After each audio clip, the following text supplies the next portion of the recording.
The snow had fallen silently through the night, settling over the Texas prairie like a soft white shroud. At dawn, when the sun finally rose, its pale light spilled across the barbed wire fences of Camp Hearn, glinting against the frost, casting long shadows across the silent rows of barracks.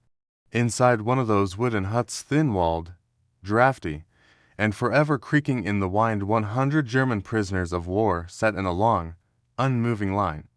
The men were exhausted, hollow-eyed, half-starved from the journey that had brought them across the Atlantic, weeks of uncertainty, days of fear, and a single thought that haunted every man: what will the Americans do with us? The war had taught them to expect cruelty. They had seen how Germany treated its own prisoners. They had been fed stories, some true, many not, about what happened to soldiers captured by the Allies.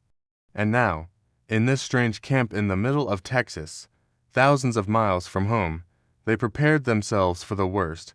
Then the door opened. A gust of cold air swept into the room, followed by an American sergeant, holding a metal clipboard, his face carved by years of wind and sun. The prisoners stiffened, boots scuffed the floor. A few men whispered prayers. No one knew what order would come next. The sergeant scanned the room for a long moment. Then he pointed toward the Germans, his voice steady, firm, but oddly calm. "You're free to eat first."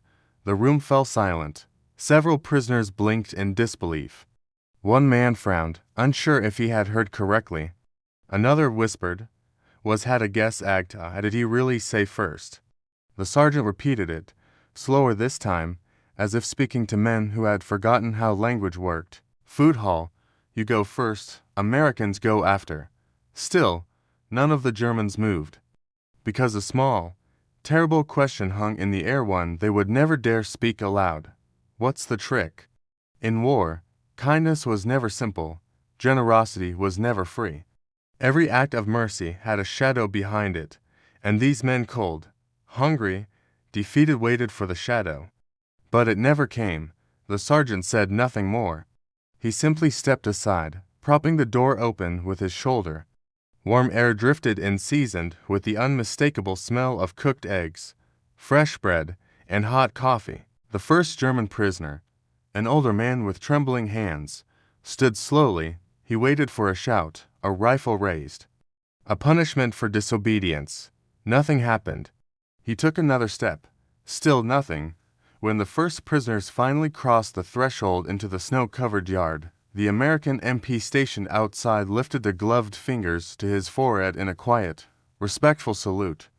And as the Germans reached the mess hall, they saw the impossible: American soldiers standing politely in a line. Behind them, the defeated were being served before the victors. A German private whispered, "This must be a trick. No country treats prisoners like this." But he was wrong, because this was only the beginning. The men did not yet know that this simple moment, the morning they were told "you were free to eat first," would unravel everything they thought they knew about enemies, about war, about Americans, and even about themselves. They didn't know lives would change here. They didn't know friendships would form. They didn't know that years later, long after uniforms were burned or buried, and long after flags had changed hands, they would look back on this morning and say, "Everything began that day, with breakfast." And now, let's tell the story of how that moment came to be. Camp Hearn, Texas, wasn't originally built for German prisoners. It started as a training ground for the U.S. Army, but as the war in Europe and North Africa intensified, the Allies began capturing tens of thousands of Axis soldiers. A problem quickly arose: where do you put them all? The solution was to ship them across the Atlantic to the United States, to a network of over 500 camps scattered across the country. Camp Hearn was one of the largest, eventually housing nearly 5,000 men, mostly from Rommel's elite Africa Corps.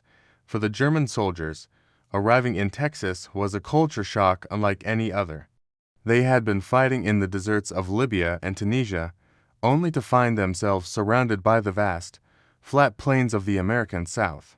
The sheer size of the country was overwhelming. Many of these men were young, in their late teens or early 20s, and had been indoctrinated by Nazi propaganda from childhood. They had been taught that Americans were a decadent, undisciplined, and mongrelized people. They expected their captors to be either brutal or incompetent. What they found instead was something that deeply confused them.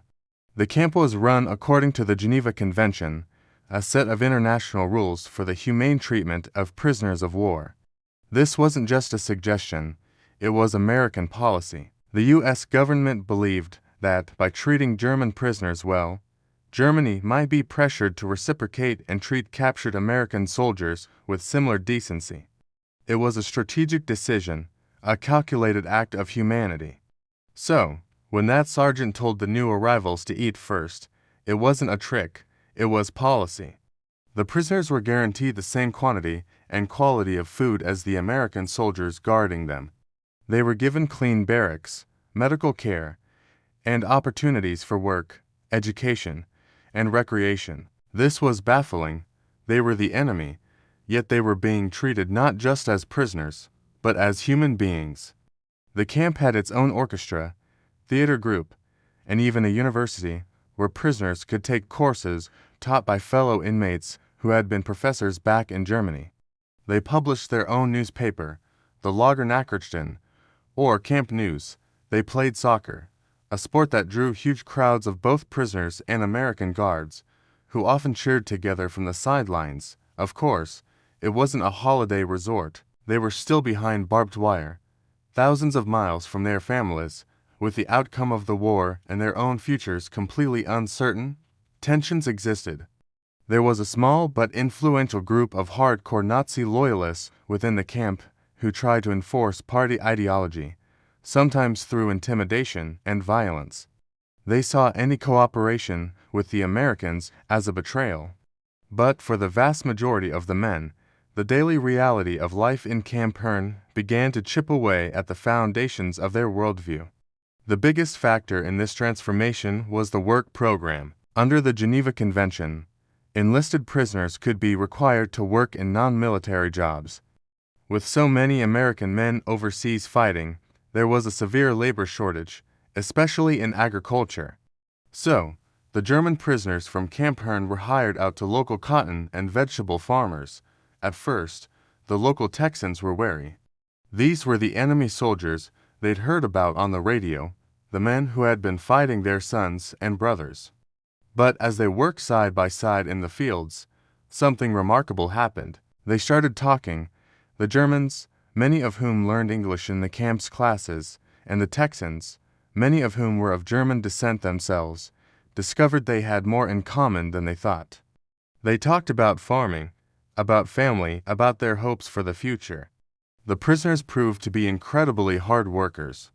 The farmers, in turn, were often generous, sharing their lunches, giving them extra food to take back to camp, and sometimes even inviting them into their homes for a meal after a long day's work. These small, personal acts of kindness had a profound impact. One former prisoner later recalled a farmer's wife who always packed him an extra sandwich.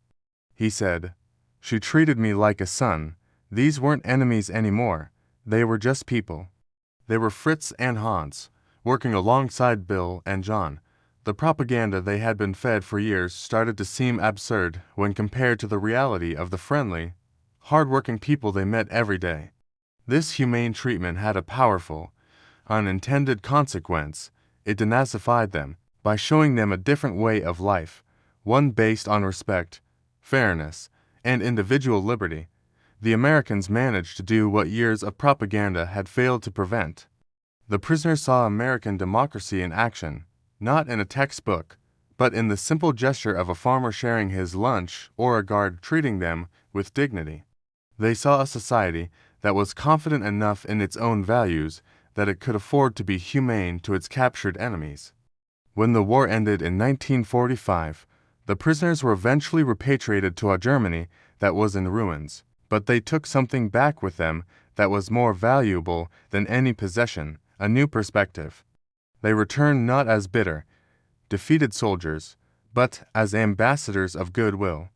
Many maintained lifelong friendships with the Texas families they had worked for, writing letters back and forth across the Atlantic for decades. Some even chose to immigrate back to the United States after the war, settling down and becoming American citizens. In the years that followed, the former prisoners of Camp Hearn organized reunions, often inviting their former American guards and the families they had worked for. They came back to the site of the old camp to remember, not the hardships of being a prisoner, but the unexpected kindness that changed their lives. They remembered the day they were told, "You're free to eat first," and realized it wasn't a trick. It was an introduction to a new way of seeing the world.